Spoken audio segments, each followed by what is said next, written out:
It was 8:13 on a quiet Sunday morning when the phone rang. Margaret almost didn't pick up. Her hands hovered over the receiver, trembling. She hadn't heard his voice in 27 years. Emma, the word was soft, uncertain, like he was afraid it might break her. She froze. For a moment, the world went still. The clock ticked, the kettle whistled, and her heart began to ache in that old familiar way. "Daniel?" she whispered. The last time they'd spoken, he was 21, angry, reckless, and full of words they both regretted. He'd stormed out of the house the night. He never came back.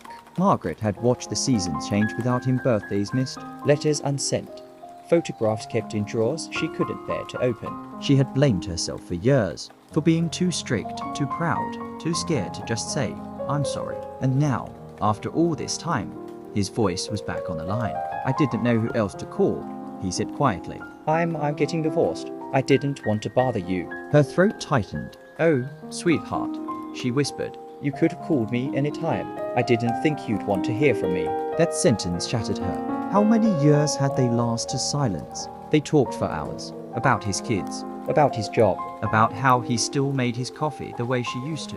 There were pauses, tears, laughter that felt rusty but real. When the call ended, Margaret sat by the window, staring out at the empty garden. She had prayed for this moment for forgiveness that might never come. The next morning, she called him first, then again the next day, and slowly, the cracks in both their hearts began to close. Months later, when Daniel came home for Christmas, he brought his daughter. "Grandma," the little girl said, hugging her tightly, "Dad says you make the best cookies in the world."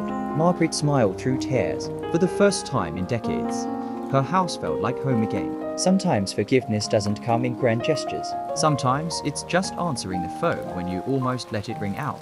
Because time will keep moving whether you speak or stay silent. If you were Margaret, would you have answered the call? Like, share, and subscribe for more stories of forgiveness, love, and second chances.